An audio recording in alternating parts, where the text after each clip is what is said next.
Welcome back to WagerTalk.com. I'm your host, Marco D'Angelo, joined in studio by Bryan Leonard of Wager Talk as well. Bryan, we're going to take a look at an NBA game Friday.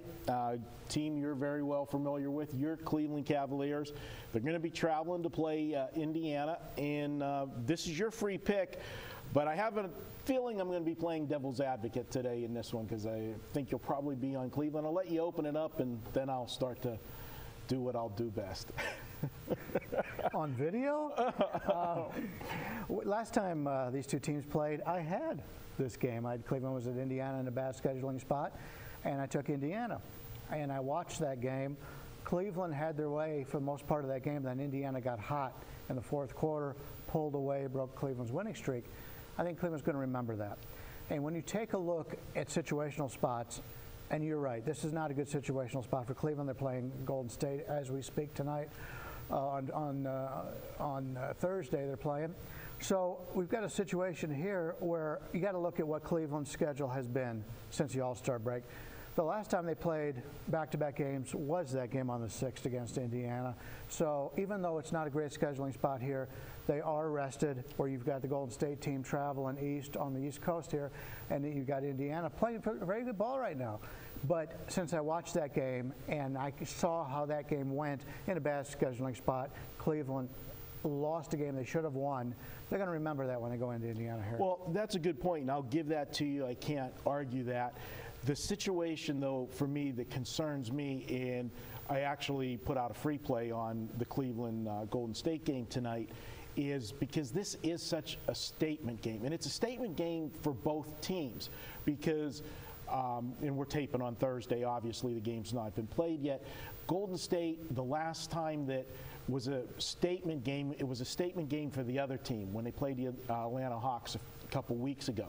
And that was a game that you were on Atlanta, if I remember correctly. And Atlanta made their statement. That's the team that, has been the surprise this year in the NBA.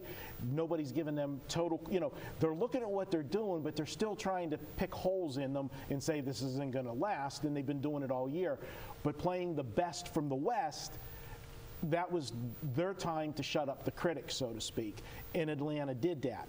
Now Golden State's in that spot a second time. Now they're facing the team right now that everybody's saying the Cavaliers figured it out. And me and you talked last week, actually, one day after we did the videos, we were having lunch and that, and I was saying, I really think the changing point to this Cavalier team this year was actually when LeBron got hurt. I think the time he spent sitting on the bench let him look at the game through the eyes of a coach.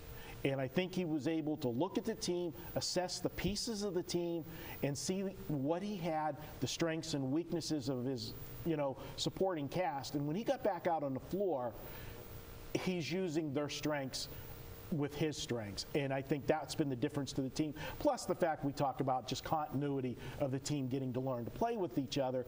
But they are a force to be reckoned with. It's a statement game for both of them. It's a measuring stick game, and I'm just concerned that Cleveland might have a little bit of a letdown. And the Pacers, that log jam for the 8th spot, and we just went on air. The 8th seed to the 12th seed, there's everybody 8 to 11, they all got 23 wins. The 12 seeds got 22. So, there's a log jam trying to get that 8th seed, and Indiana's one of them. I understand your philosophy on that, but when I take a look at it, Atlanta was a statement game. That was a statement game for Atlanta. It's a team that nobody expected anything from. But as you said, coming into the season, everybody expected Cleveland. LeBron's been through this before. I agree with him taking that time off to rest. It definitely helped him. He's played with a totally different energy coming back. I just don't think it's a statement game for Cleveland, and this is a long season. Cleveland knows right now that they should be the team to beat in the East. And I think Golden State feels they're the team to beat in the West. I think you're overstating this game just because it's on national TV with a couple of teams with very good records. The point of Cleveland, there's no question Cleveland's the team in the East, but there's still the public perception the West is so much better than the East. Public perception-wise, and the so-called talking heads and experts, that's why I say for Cleveland that it is a statement game for them. They're taking on the best in the West. What better way to measure yourself? And I do want to point out when Atlanta beat Golden State, the next game they lost, they went to Memphis.